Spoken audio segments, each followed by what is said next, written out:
Hello my dear friend, brother and sister, welcome to my YouTube channel. I start a novel rebirth as a Shurjoputra Karan in Mahabharata. আচ্ছা চলো শুরু করা যাক এই video. সূর্যপুত্র কর্ণের পুনর্জন্ম। প্রথম অধ্যায়, নতুন সূর্যোদয়। কুরুক্ষেত্রের যুদ্ধ শেষ হয়েছে বহু হাজার বছর আগে। ধুলোয় মিশে গেছে রথের চাকা, স্তব্ধ হয়েছে শঙ্খধ্বনি, আর ইতিহাসের পাতায় অমর হয়ে রয়েছেন সেই মহান বীর সূর্যপুত্র কর্ণ। মৃত্যুর শেষ মুহূর্তে কর্ণ আকাশের দিকে তাকিয়ে সূর্যদেবকে প্রণাম করেছিলেন। সূর্যদেব তার ভক্তি, দানশীলতা ও বীরত্বে সন্তুষ্ট হয়ে বলেছিলেন, হে আমার পুত্র, তোমার জীবন ছিল ত্যাগ ও ন্যায়ের প্রতীক। আজ তোমার শরীর শেষ হবে, কিন্তু তোমার আত্মা নয়। যখন পৃথিবীতে অন্যায়, লোভ ও অধর্ম বেড়ে যাবে, তখন তুমি আবার জন্ম নেবে। নতুন যুগে তুমি মানুষের রক্ষক হবে। সময়ের স্রোতে কেটে গেল হাজার হাজার বছর।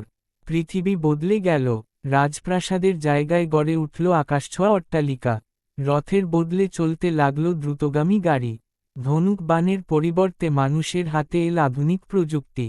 কিন্তু মানুষের হৃদয় থেকে হিংসা, লোভ আর অন্যায় মুছে গেল না। ভারতের পশ্চিমবঙ্গের এক ছোট্ট গ্রামে এক সাধারণ পরিবারে জন্ম নিল এক পুত্র সন্তান। তার নাম রাখা হল সূর্য।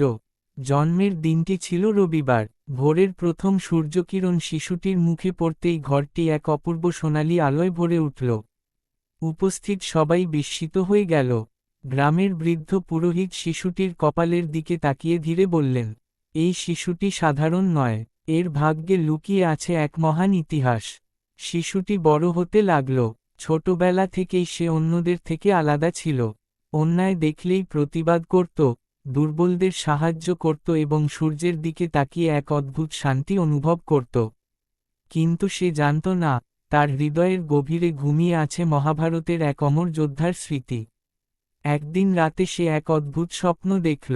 বিশাল যুদ্ধক্ষেত্র, অসংখ্য সৈন্য, গর্জনরত রথ, আর সোনালী বর্ম পরা এক বীর যোদ্ধা তার দিকে এগিয়ে আসছেন। যোদ্ধাটি তার সামনে এসে শুধু একটি কথাই বললেন, আমি তোমার অতীত, আর তুমিই আমার ভবিষ্যৎ। হঠাৎ বজ্রপাতের শব্দে সূর্যের ঘুম ভেঙে গেল। তার বুক ধড়ফড় করছে। জানালার বাইরে তখন ভোরের প্রথম সূর্য উঠছে। সে বুঝতে পারেনি, কিন্তু সেই দিন থেকেই তার জীবনের সবচেয়ে বড় রহস্যের দরজা খুলতে শুরু করেছে। সূর্যপুত্র কর্ণের পুনর্জন্ম। দ্বিতীয় অধ্যায়, অদ্ভুত স্বপ্ন। সূর্যের বয়স তখন 17, পড়াশোনায় ভালো, খেলাধুলায় দক্ষ, আর অন্যায়ের বিরুদ্ধে সবসময় প্রতিবাদী। গ্রামের সবাই তাকে ভালোবাসত, কিন্তু তার নিজের মনেই ছিল এক অদ্ভুত শূন্যতা। যেন সে কাউকে খুঁজছে, অথচ জানে না কাকে।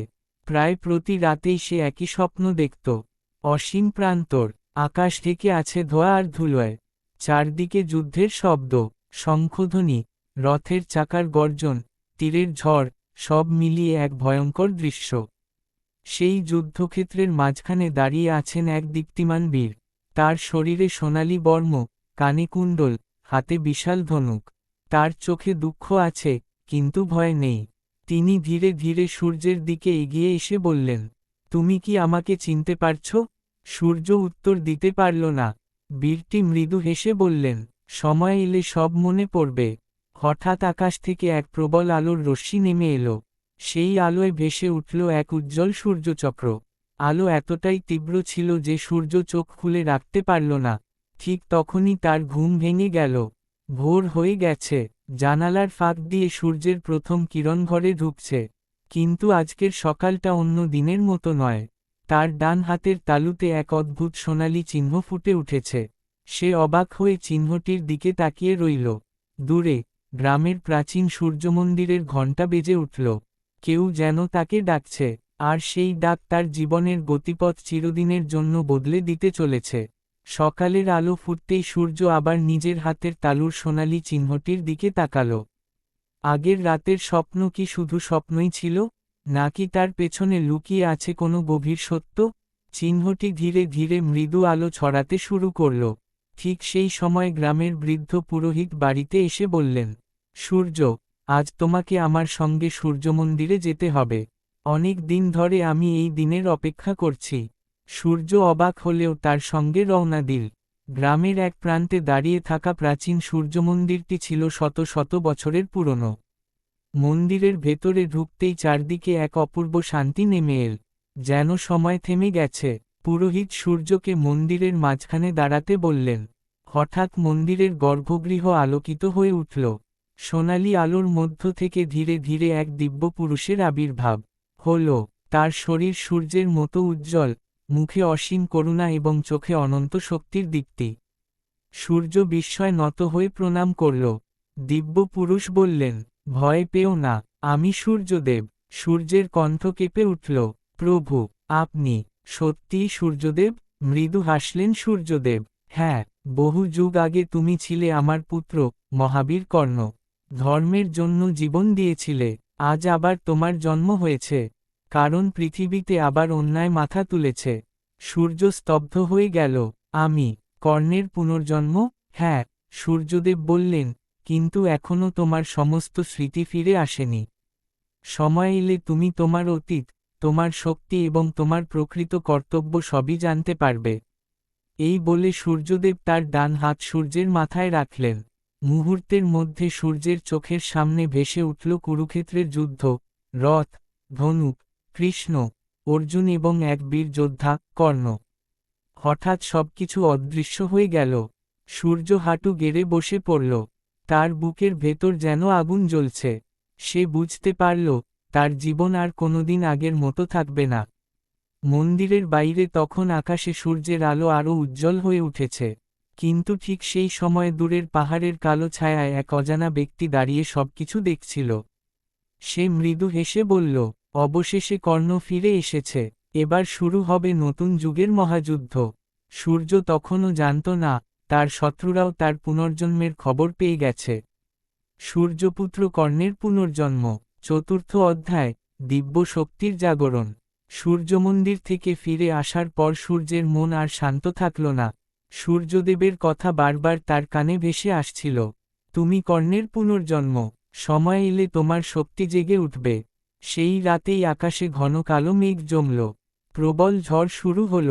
হঠাৎ গ্রামের পাশের জঙ্গলে বজ্রপাত হল। ভয়ে গ্রামের মানুষ ঘর থেকে বেরিয়ে এল। ঠিক তখনই একটি ছোট ছেলে জঙ্গলের ভেতরে আটকে পড়ল।